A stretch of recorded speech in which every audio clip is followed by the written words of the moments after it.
हरिओम। भगवान श्री कृष्ण के छोरे हुए तो क्या हुआ, पूजनीय थोड़े ही हुए।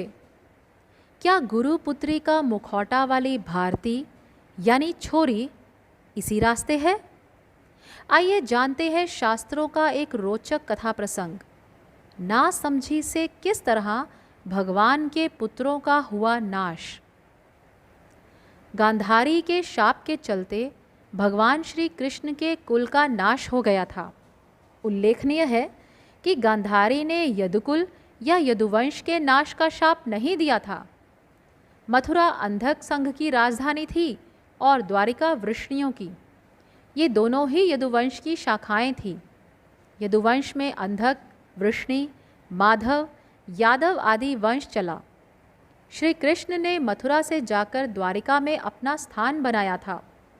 श्री कृष्ण ने द्वारिका का फिर से निर्माण कराया था क्योंकि उनकी चीन यात्रा के दौरान शिशुपाल ने द्वारिका को नष्ट कर दिया था।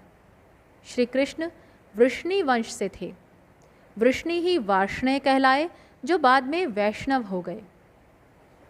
महाभारत युद्ध के बाद जब 36वां वर्ष प्रारंभ हुआ तो राजा युधिष्ठिर को तरह तरह के अपशकुन दिखाई देने लगे।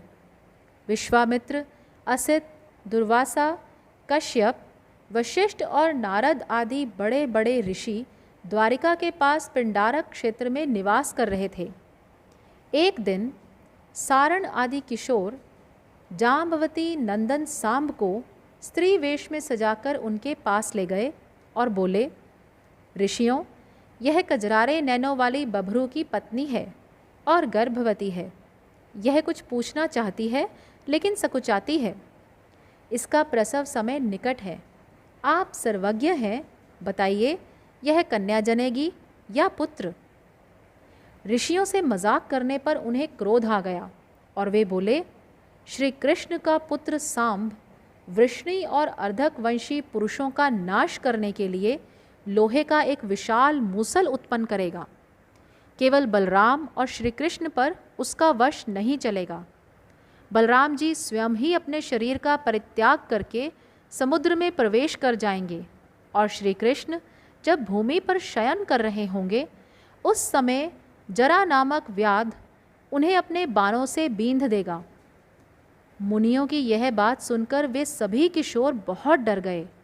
उन्होंने तुरंत सांब का पेट, जो गर्भवती दिखाने के लिए बनाया गया था, खोल कर देखा तो उसमें एक मूसल निकला।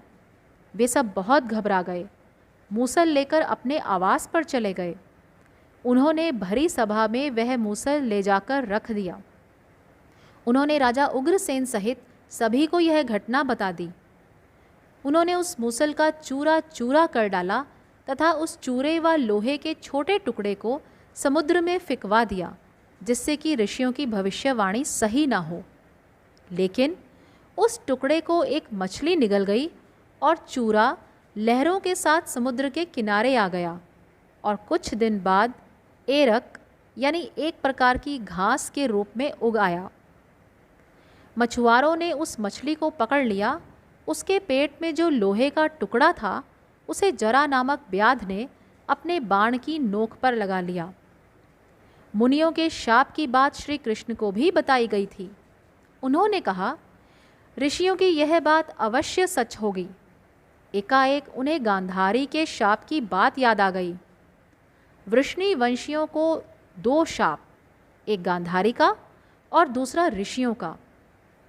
श्री कृष्ण सब कुछ जानते थे, लेकिन शाप टालने में उनकी रुचि नहीं थी। 36वां वर्ष चल रहा था। उन्होंने यदुवंशियों को तीर्थ यात्रा पर चलने की आज्ञा दी।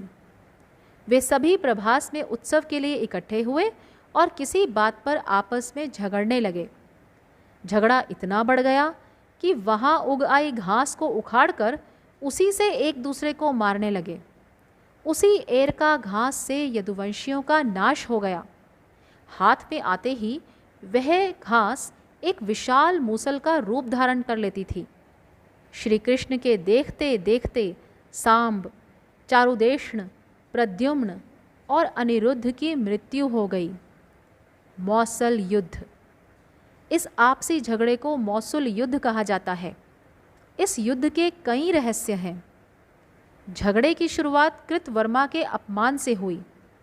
सात्यकी ने मदिरा के आवेश में उनका उपहास उड़ाते हुए कहा कि अपने को क्षत्रिय मानने वाला ऐसा कौन वीर होगा जो रात में मुर्दे की तरह सोए मनुष्यों की हत्या करेगा। तूने जो अपराध किया है यदुवंशी उसे कभी माफ़ नहीं कर सकते। उसके ऐसा कहने पर प्रद्युम्न ने भी कृतवर्मा का अपमान करते हुए उनकी बात का समर्थन किया। कृतवर्मा, इसने महाभारत का युद्ध लड़ा था और युद्ध में जीवित बचे 18 योद्धाओं में से एक था। कृतवर्मा यदुवंश के अंतर्गत भोजराज हृदिक का पुत्र और वृष्णि वंश के 7 सेनानायकों में से एक था। महाभारत युद्ध में इसने एक अक्षौहिणी सेना के साथ दुर्योधन की सहायता की थी। कृतवर्मा कौरव पक्ष का अतिरथी योद्धा था। कृतवर्मा को बड़ा क्रोध आया।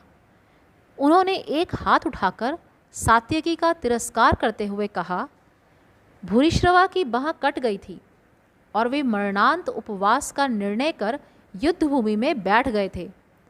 उस अवस्था में भी तुमने वीर कहलाकर भी उनकी नृशंसतापूर्वक हत्या क्यों कर दी थी? यह तो नपुंसकों जैसा कृत्य था। इस बात पर सात्यकी को क्रोध आ गया। उन्होंने तलवार से कृतवर्मा का सिर धड़ से अलग कर दिया। बात बढ़ती ही चली गई और सब काल कवलित हो गए। मूसल के प्रहार से उन सब ने एक दूसरे की जान ले ली। भगवान, माता पिता, गुरु और संत के अपमान से तीनों घटते हैं, आयुष्य, तेज और बल। भारती ने देवतुल्य पूज्य पिता और शिव जी को शव कहा है। पिता के जीवित होते हुए भी उनकी संपत्ति पर नज़र रखती है। मैया को झूठ बोलना सिखाया, साधकों की श्रद्धा तोड़ी, साधकों के पैसों से साम्राज्य खड़ा किया, धन का दुरुपयोग साधकों को भिड़ाने में और आश्रम को बदनाम करने में लगाया। अब तो पता चल ही गया होगा कि भारती यानी छोरी भी गुरुपुत्री का मुखौटा पहनकर इसी रास्ते चल पड़ी है। अतः सावधान साधक, सावधान।